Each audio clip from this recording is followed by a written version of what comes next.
Two variable systems of equations. A system of equations is a set of two or more equations that share the same variables. In this concept, we're just going to look at systems that have two equations. Later on, we'll look at systems that have three. The three ways that we are going to solve these are by graphing, substitution, and elimination. A system can have one, none, or infinite number of solutions. In the case where we have one solution, the two lines that I graphed cross one time, and they cross at a point, which is how we always write our answers to systems. The second scenario is no solutions because those two lines never cross. Recall that lines like that are called parallel. And our last one, infinite solutions, I have both of my lines drawn on top of each other, so they ended up being the same line, and they cross infinite number of times. Solve the following system by graphing. So first of all, what we're going to have to do is graph these two equations. This top equation needs to be solved for y before we can graph anything, because we want it to be in y equals mx plus b form. Pause your video now and solve this for y, and then restart the video to see how I solved it for y and make sure that yours is the same as mine.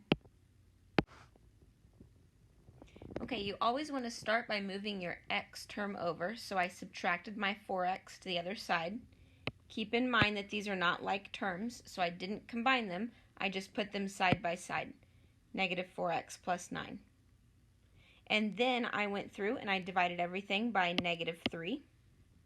Make sure you divide every single term by negative 3. And I got my equation.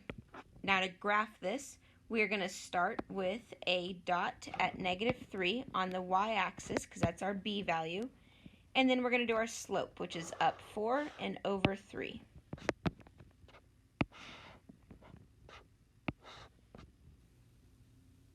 Number 2, solve the following system by graphing. I want you to go ahead and pause your video and solve both of these equations for y, get them into y equals mx plus b form, and then check back with me. Okay, on the left side, I started by moving over the 1 and then the x. You may have done this in different steps than I did, but as long as we got to the same equation at the end, we're good. On the right side, we had a little bit of a tricky part right here whenever we divided everything by a 3. A negative x is just the same thing as a negative 1x, so that ended up being negative 1/3. Okay, go ahead and pause your video and graph these two, and make sure you write your final answer as a point.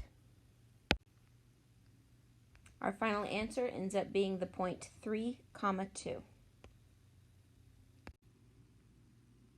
Solving systems using substitution. Here are the 4 steps that we're going to use.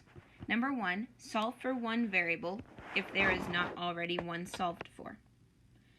Step 2 is take what that variable is equal to and plug it into the other equation. Step 3, solve for the remaining variable. And step 4, find the second variable and write your final answer as an ordered pair.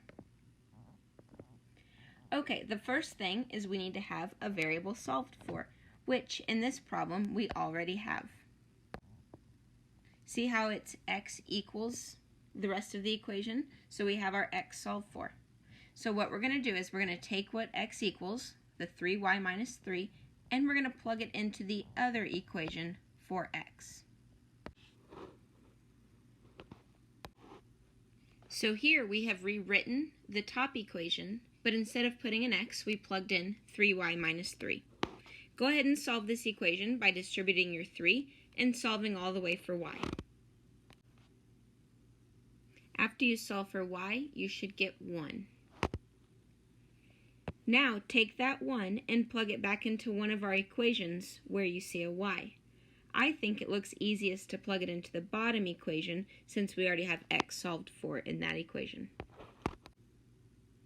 So when I plugged 1 in, I solved and I got x equals 0. So my final answer here is the point 0, 1. Problem 2 says solve the following system by substitution. So recall back, the first step is to solve for a variable, which we don't already have done here. We don't have anywhere that has just x equals or y equals. So we can pick one of any of these four. To me, the easiest one looks like it's this y, because it doesn't have a coefficient in front of it, and it's positive already. This x has a negative in front of it, so we'd have to deal with the negative. So let's solve for this bottom y right here. The way I'm going to do that is I'm just going to move my x over. And my new equation is y equals x minus 1. Okay, we're going to take this x minus 1 and we're going to plug it into the other equation for y. We're plugging it in for y because it says y equals x minus 1. Okay, so we're going to start with distributing the negative 3. Make sure you bring the negative with it. Combining like terms, moving things over, and we get x equals 4. Now that we have what x equals, we're going to take it back to one of our equations from the beginning, and we're going to plug 4 in for x. So in the end, we get the answer of 4, 3. Remember, if I went too fast on this, make sure you pause your video and copy everything down.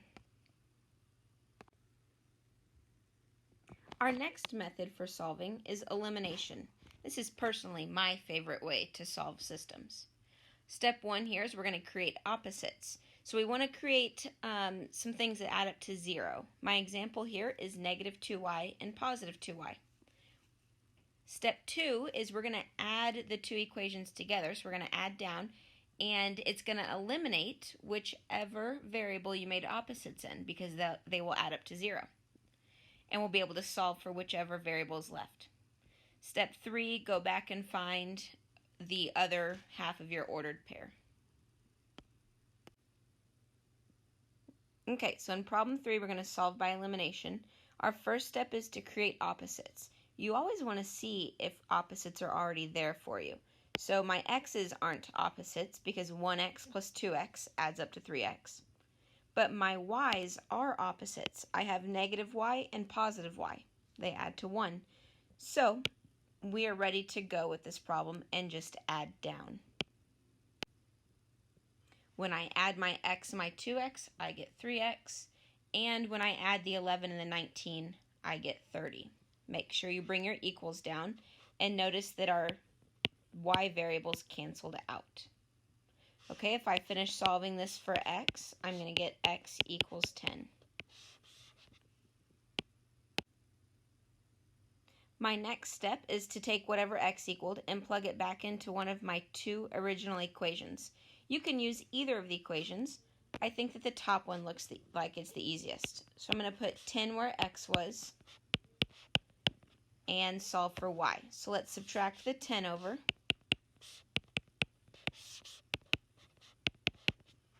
Since I have a negative y equals number, I'm just going to change all my signs, and I get y equals negative 1. So my final answer is the point 10, negative 1.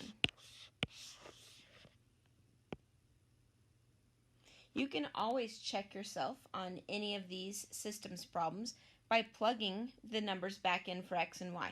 So if I go back to my original two equations and I plug in 10 for x and negative 1 for y, I should get a true statement for both of those equations. Okay, so again, first step, we're looking for opposites. I don't have opposites at all right now. My x's and my y's aren't opposites. So I'm going to make opposites. I can multiply either of my equations by anything that I want in order to make opposites.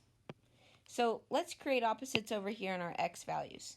If the top is a negative 2x, I would like for the bottom to be a positive 2x. I know I can just multiply this entire equation by 2, and that will give me a positive 2x like I want. So I'm going to just copy down the top equation again, because I didn't change anything about it. And on the bottom equation, I am going to multiply everything, make sure you multiply everything, by a 2. So now our bottom equation is 2x plus 6y equals 6. Now that I have opposites going on, I can go ahead and I can add down. My x's cancel out.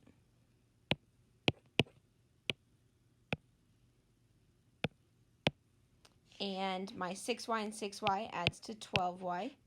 And 6 plus 6 is 12 over here as well. If I divide both sides by 12, I get y equals 1. Okay, take 1 and plug it back into one of the original equations for y and solve for x. When I plugged 1 back in, I got 0 out for x. So my final answer here is the point 0, 1.